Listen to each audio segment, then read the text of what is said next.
Picture this, a young Mark Cuban, broke, sleeping on a filthy floor in a cramped apartment, sharing it with 5 other guys.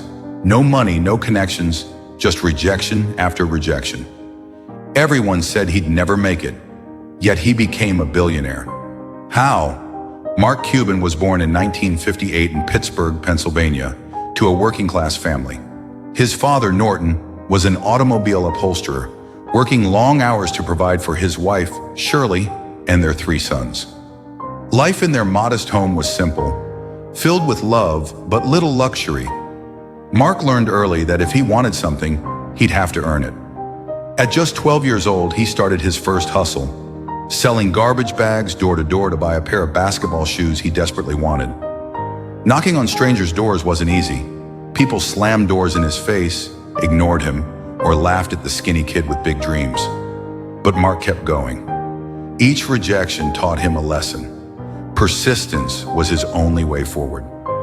In high school, Mark's hustle grew. He sold stamps, coins, anything he could get his hands on.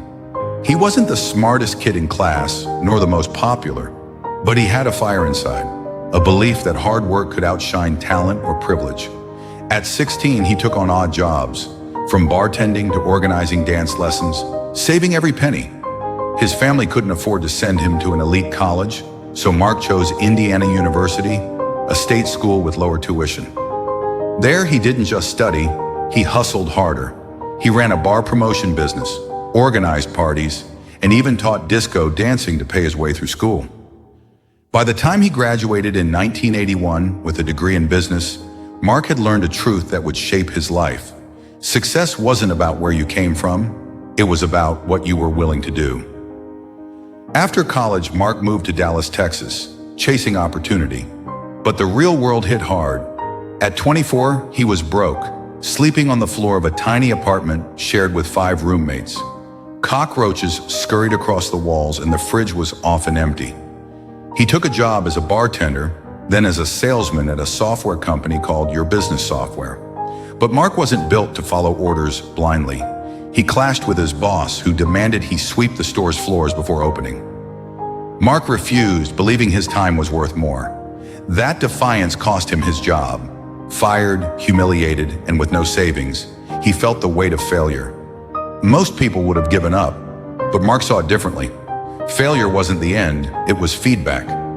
With nothing to lose, Mark decided to bet on himself. In 1983, at age 25, he started his first company, Micro Solutions, a software consulting business. He had no money, no office, just a phone and a relentless drive. He worked from his apartment, cold calling businesses, offering to solve their tech problems. Most hung up, some laughed, but Mark kept calling day after day until one client said yes. That first deal was small, but it was a spark.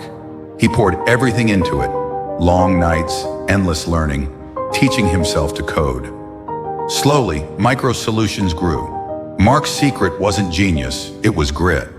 He outworked everyone, staying up until 2 a.m. to study software manuals, then waking at 6 a.m. to pitch new clients. By 1990, after 7 years of hustle, he sold Micro Solutions for $6 million. At 32, Mark Cuban was a millionaire. But Mark wasn't satisfied.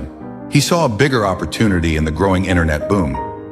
In 1995, he and his friend Todd Wagner started AudioNet, later renamed Broadcast.com. The idea was simple but bold: stream live sports and radio over the internet. At the time, the internet was slow, clunky, and unproven. Friends told Mark he was crazy. Investors doubted him. Even his own team questioned if it could work. But Mark believed in the vision. He and Todd worked out of a small office, often sleeping under desks to save time. They faced technical glitches, skeptical clients, and constant pressure to prove their idea wasn't a pipe dream. Mark's mantra was clear: work like there's someone working 24 hours a day to take it all away from you. He lived that mindset, pouring every ounce of energy into Broadcast.com. The turning point came in 1998 when Yahoo noticed Broadcast.com's potential. By then, the company was streaming thousands of live events, from basketball games to radio shows. In 1999, Yahoo bought Broadcast.com for $5.7 billion in stock. Mark, now 41, became a billionaire overnight. The kid who once sold garbage bags door to door had built an empire. But the journey wasn't over. In 2000, Mark bought the Dallas Mavericks, an NBA team struggling with a losing record and low morale. Critics mocked him, saying he was just a flashy billionaire playing owner. Mark proved them wrong. He invested in players, staff, and fans, transforming the Mavericks into a championship contender. In 2011, they won the NBA title, defying all odds. Mark's passion and refusal to settle turned a failing team into a legacy. What drove Mark Cuban to rise from a broke kid to a billionaire? It wasn't luck or connections. It was his mindset. He believed that effort trumped everything. When he was rejected, he worked harder. When he failed, he learned faster. When others doubted him, he trusted himself. Mark once said, "It doesn't matter how many times you fail, you only have to be right once." That belief carried him through every setback, from sleeping on floors to losing jobs to betting everything on unproven ideas. He didn't wait for permission or a perfect plan. He acted, adapted, and kept moving forward. Mark's story isn't just about money, it's about courage. The courage to start small, to face rejection, to ignore the naysayers. He didn't come from wealth or privilege. He wasn't handed opportunities. He built his success brick by brick, through sleepless nights and relentless effort. His journey shows that no dream is too big if you're willing to work for it.